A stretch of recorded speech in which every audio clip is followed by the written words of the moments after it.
I thought it would be easy, a fun trip. That was when I still hadn't realized our world had already changed. That day 2 weeks ago, when we were contacted by aliens.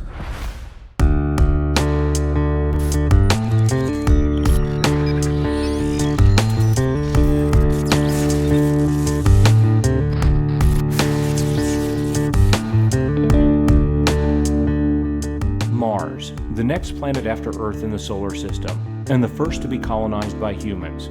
Now it can be reached in a matter of days. A couple of Earth days, and its weak force of gravity is making you bounce slightly across the smooth floor of the colony spaceport. People like me don't usually get the chance to travel to Mars, but fate dealt me a rare hand. The observatory at my university detected an incomer from outer space, exactly when I was on duty at the telescope. And who was I going to discuss it with before informing our dean, if not Clive, the biggest nerd in the facility? A few hours later, and it had become the most important project in the history of mankind, and we, the scientists, were entrusted with the technical side of things. After all, mankind cannot speak the aliens' language, and they cannot understand ours. Then, at some point, our dean, who was in charge of the scientific part of the project, sensed that something was wrong, and so here we are, checking his hunch. Our destination, a large industrial warehouse, was located in the equatorial latitudes like the spaceport, but on the other side of the red planet. The warehouse was far from the commercial freight routes tucked away in the Martian desert. The circumference of Mars is half that of Earth, but it is still a fair distance. The most inconspicuous way of moving around Mars is on its surface. Coming across people in the desert beyond the colony and far from the industrial complexes is highly unlikely. But traveling that way would take about a week, and we just didn't have that much time. Our only option was to hire a ship, especially as money was no object for once. We chose the most expensive ship for hire. With such an advanced AI, controlling it was an absolute pleasure, even for non-professionals like us. The onboard computer of our bird assured us that we would arrive the following morning local time. Sure enough, after 4 hours of flight, a jagged line of mountains appeared on the horizon, inside of which was our destination, hidden from the prying eyes of casual travelers.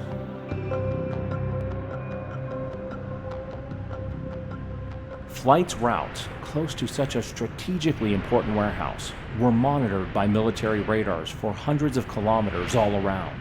To avoid being seen, we decided to land the ship some distance away in the desert and travel the rest of the way on Harriers under cover of night. For the landing, we approached on a very flat trajectory, and for the last 700 kilometers flew low to the ground, the belly of the ship almost touching the rocks. At such a low altitude, there was no need to worry about the warehouse's AA radars. The Harriers were surprisingly speedy in the Martian desert, although nothing compared to the ship. They did not need roads, and the rocks were child's play. The view from them was fantastic. The flight altitude of a ship and its speed make it impossible to see the planet's beauty. They say you can't get to know the city from the windows of a bus, only on foot. So trying to get a feel for the Martian desert from even a low-flying ship is out of the question. The whole time I was on the Harrier, I was amazed at how different the reddish rocks strewn across the nondescript desert were from the image you get when you read a planetary atlas. We arrived at our destination without incident, but had to leave the bikes at the foot of the mountain bordering the crater in which the warehouse was concealed. The mountain turned out to be bigger than it had seemed in the picture on the electronic atlas, and was too steep for the Harriers to climb. At the top, we spent a long time searching for a spot from where we would be able to observe the warehouse unnoticed, unnecessarily as it turned out.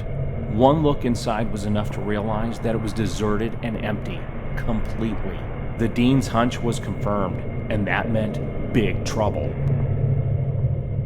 As we started to make our way back down the steep slopes in the darkness of the Martian night, a movement near our bikes caught our eye. We had guests. Against the dark ground We could clearly see their equipment through our binoculars, and the metal of their automatic rifles shone particularly brightly. We had no desire to get better acquainted with them. Our only option was to try to call the ship on the radio. If it approached from the other side of the deserted crater, skirting our location out of sight, we would have a good chance of slipping away unnoticed. As the glow from the ship's engine exhausts appeared on the horizon, we ran.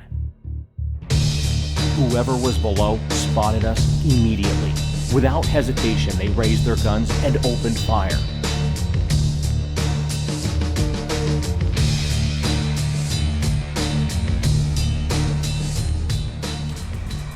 We ran like crazy.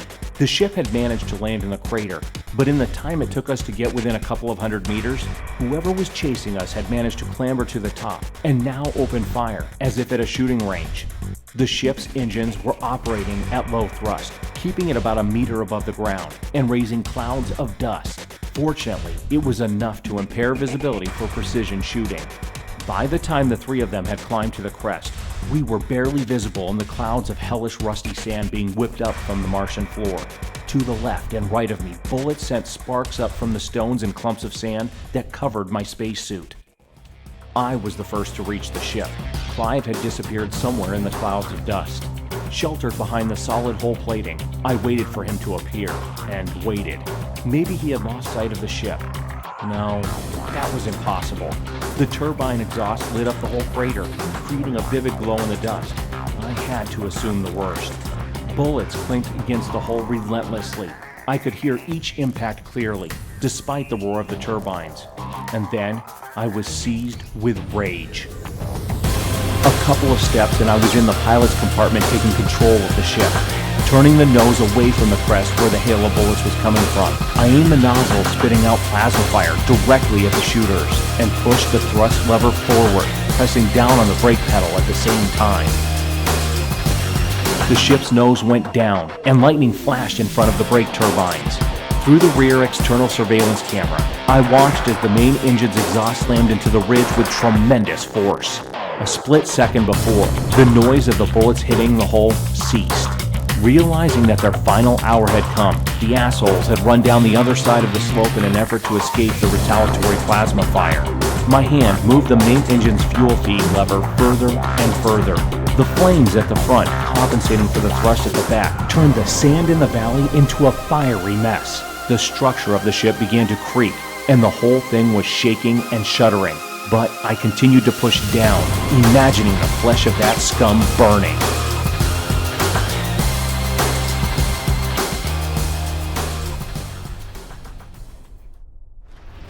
When I finally managed to regain control of my anger, I brought the throttle back to neutral. The dust inside the crater had almost completely gone, blown away by the tornado from the ship's engines. Where it had licked the ground just moments before, the sand glowed a strange color, and bluish smoke rose from it. I ran to the exit.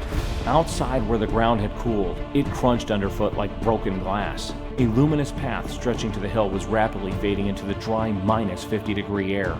Where it met the mountain, a 200-meter hole had been gnawed into the crest. There was no chance that anyone could have survived such a hellish fire. Anything living that had been there would now be reduced to atoms. I couldn't see Clive. Could he have been hit by the fire from the exhaust? No, that was impossible. The tail had been lifted too high. Finally, I found him. Clive was lying a little further away than I had expected, covered in a thick layer of ash. When I lifted him up, a thin black stream of some kind of thick liquid trickled to the ground. In the light of the stars and turbine flames, the blood looked completely black. Once inside, I took his lifeless body to the robotized medical compartment. After a quick scan, it immediately gave its diagnosis: clinical death as a result of multiple internal injuries. Without waiting for further instructions, the robot began resuscitation procedures. Clive faced a series of operations and organ transplants. Unable to watch as the metal arms opened up my friend's body, a body that just 15 minutes before had been in perfect health, I set off for the pilot's compartment. I needed to get us out of this damned crater as quickly as possible and let the Dean know what had happened. There were going to be difficult times ahead.